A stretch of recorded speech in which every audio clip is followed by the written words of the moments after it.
Quand les alentours sont tranquilles, le grand plaisir des Springboks est de se livrer à cette joyeuse figure de danse appelée pronking, sorte de gambade ou d'entrechat, dont on ne connaît pas le but exact.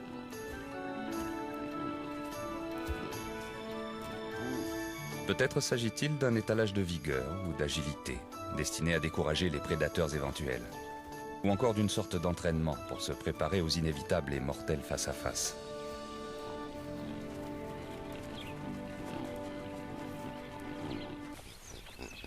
De son côté, le mâle Springbok paraît bien nerveux. Et pour cause, ses femelles continuent à paître, mais en s'éloignant peu à peu de son territoire. Cela ne fait pas du tout son affaire. Plus il les gardera près de lui, plus il aura d'occasion de les saillir.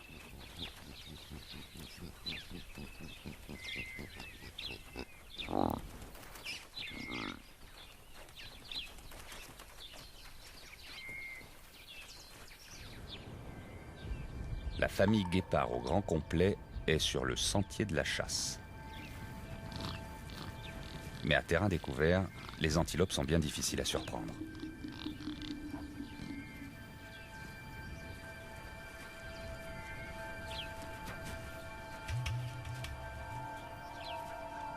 Pour l'instant, la mère guépard laisse ses rejetons l'accompagner. Mais leur inexpérience peut tout faire rater. Elle va bientôt les abandonner derrière elle. Heureusement pour elle, le mâle Springbok, trop occupé à surveiller sa troupe, n'a rien senti approcher.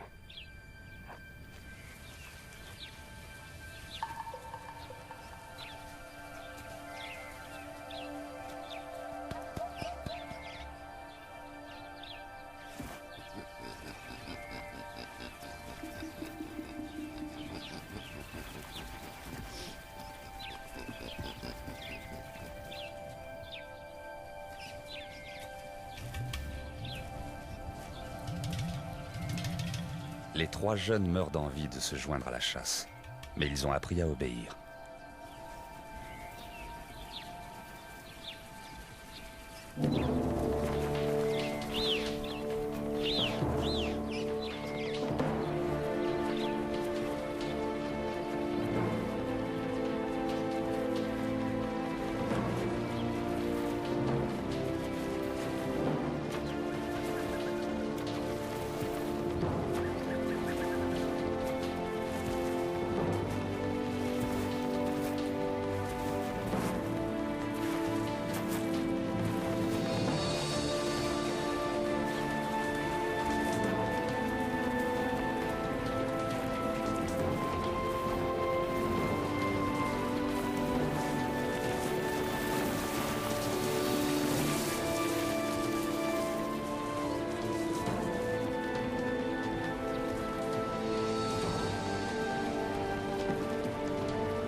Un coup pour rien.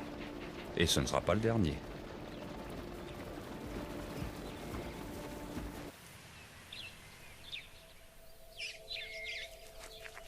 Les femelles Springbok ont commencé à mettre bas. Dans chaque troupeau, elles semblent se donner le mot pour que les naissances aient lieu en même temps, lorsque l'herbe devient abondante.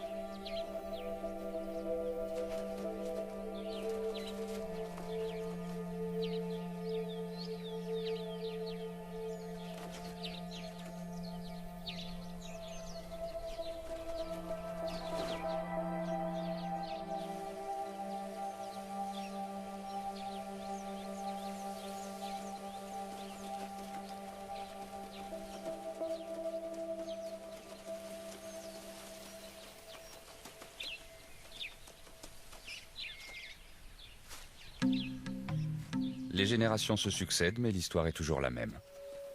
Il ne suffit pas d'être agile et vigoureux. Il faut avoir une mère qui vous apprenne toutes les astuces.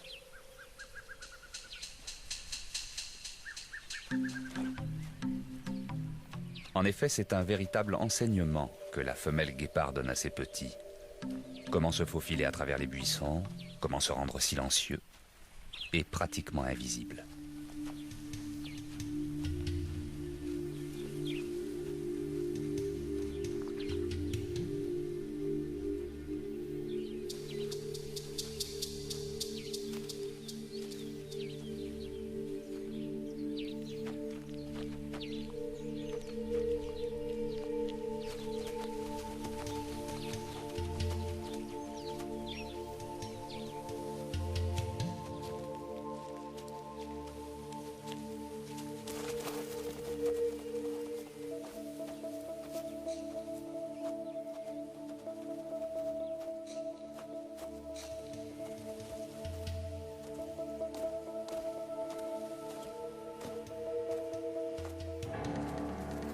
La mère guépard va laisser jouer ses petits. Jouer est le mot qui convient. Même s'il est cruel, cet apprentissage de la chasse ressemble bien à un jeu.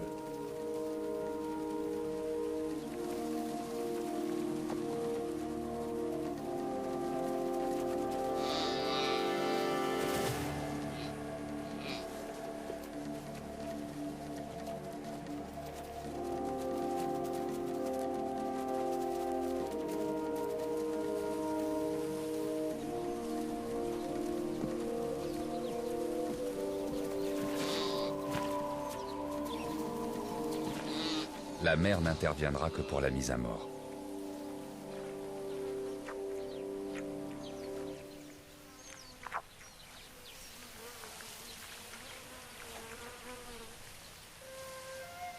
La maman Springbok n'avait perdu de vue son petit qu'un instant. Elle ne comprend pas où il a pu passer. Elle l'appellera et le cherchera partout pendant des jours.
Ainsi, dans le Kalahari tourne la roue de l'existence. La ronde sans fin de la vie sauvage. Violence et beauté, indissolublement liées.